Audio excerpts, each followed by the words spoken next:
Hello everyone, welcome back to my channel. Today's story is about the Shining Manor, the haunted mansion in the heart of Colorado, surrounded by dense forests. This story is about a family that moved into the house in order to revamp it and sell it to another customer for a bigger price. However, fate has another plan for them when they discover a shadow lurking behind the wardrobe. Do you think they will be stuck in the mansion for life, or does Density have something else planned for them? To find out more, listen to this story till the end. This story isn't for ones with a faint heart. Stay tuned till the end. I'm sure the secret of the Shining Manor will startle you too. A home is a safe place, your solace and your peace. But what if I told you it was the reason for the chaos in your life? Would you believe me?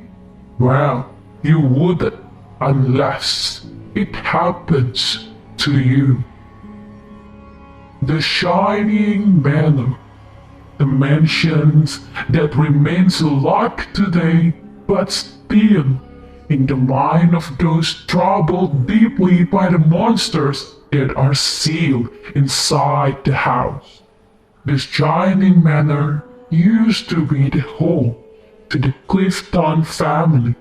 Mr. Clifton built a mansion in the 90s for his family. It is said that he used all the glowing metal pieces to make his mansion stand out. That's how the mansion got the name Shining Manor. However, within a few years of building that house, Mr. Clifton lost his wife and children in a tragic car accident. After that, he no longer had a charming personality that he was once known for. His caretaker said he mostly spent his time by talking with himself in front of his wife and children's grave in the backyard of his mansion. It wasn't just that. The caretakers even mentioned how Mr. Clifton's laughter would echo inside the hallways after dinner. He would be heard giggling and talking all by himself.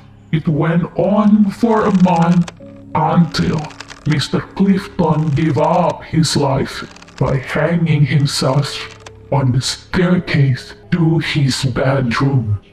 After that, the caretakers began to talk about the house being haunted.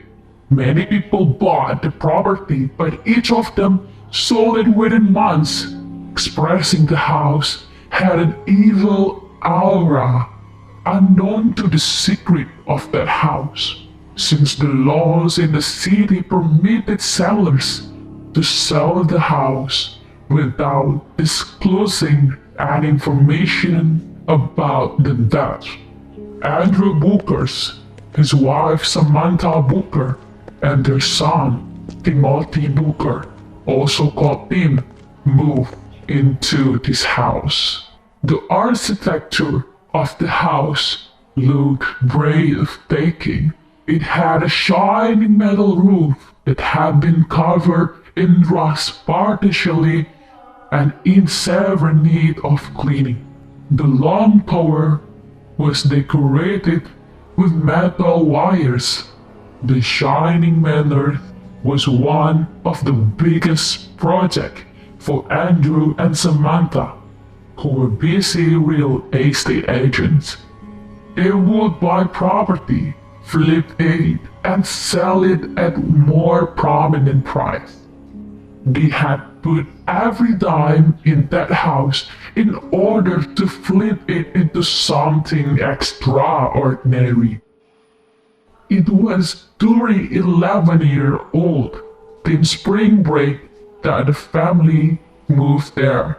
Although Tim mostly remained in the house all by himself during the day and his parents were busy, the house was big enough to entertain him all day long. He would run around the house, exploring unusual things from the 90s. One day, as he was looking inside one of the rooms, he noticed a shadow behind the cupboard. It was getting dark. It was so difficult for him to distinguish the person clearly. He tried to walk towards the shadow. There was indeed a guy hiding behind. "What are you doing here?" Tim asked. "Shh, I'm playing hide and seek. Do you also want to play with me?" the guy asked. Tim excitedly yelled yes. That was the beginning of the chaos for the Booker family. Every day after his parents left, Tim would run to the same room to meet the guy. Soon enough, Tim started to exhibit strange behavior. One night, Samantha called Tim for dinner. She didn't come downstairs, so she went to check on him. Samantha noticed Tim talking to himself in his room. She knew children were imaginative, so she didn't say anything. But she noticed Tim wouldn't even buzz despite calling him uncountable times. Samantha understood that something was actually going wrong.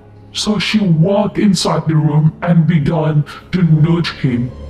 When she did that, Tim turned behind furiously and beat her hand until it started to bleed.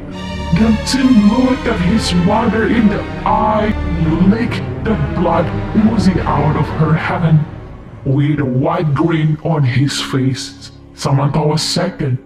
She was out of words and began to stutter. "What's wrong, honey?" Andrew began to ask her. Nevertheless, all she could do was show him the wound on her hand. Both the couple were soon worried about their son. "Tim, why did you hurt your mom like that?" Andrew began to yell at him. "It wasn't me, Dad. It was Chester. He told me to do that." Tim replied, "Which friend? Show me your friends." Samantha angrily yelled. Then Tim began to point outside the room. "You live in the room next to mine," he uttered. "How did you get inside that room? We don't even have the keys to that room. Don't lie like this, Tim." Andrew barked at Tim. However, Tim maintained that he wasn't lying and insisted his parents check out the room themselves. However, the room was in fact locked. "I promise it opens during the day when you guys go to work," Tim replied. Andrew and Samantha were both beyond curious, so they decided to break open that door. "What is inside that room?" Andrew asked Tim. "There is a cupboard at the corner of the room. It is brown and has yellow stone embarked on it," Tim replied. After a bit of time, the door opened wide, and to their surprise, there was in fact a wardrobe with a similar description at the corner of the room. Both the couple bodies became cold in terror. They couldn't believe what was happening. "Look, Dad, there he is," Tim replied, pointing at the shadow behind the cupboard. with their hearts hammering inside their chests. Andrew and Samantha walked towards the shadow. The closer they went, the more vivid it looked. There was a 5 feet tall monster standing behind the cupboard. The monster's face was white in color. It didn't have any eyes, but it rather had a halo nose and wide lips. A black tar-like substance oozed out of its mouth and it stretched its mouth open. Suddenly, all at once, the monster disappeared. The couple turned around and noticed a similar shadow behind their son. Within moments, his eyes turned wide and he began to laugh hysterically. The forest ranger, doing his duty, heard the noise and walked up to the mansion to find a 10-year-old licking the blood of his parents' dead body. The court identified Timothy Bolker to be the youngest killer and was kept in a high-security mental asylum.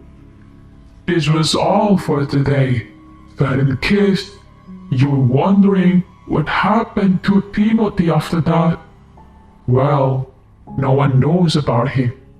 His files remain confidential. The only thing that we know is the Shining Manor still exists, but it's locked. No one is permitted inside. Be careful when you travel to Colorado next time. Don't be tempted to walk inside that mansion, knowing that you know this story. It have even more sinister stories to share with you.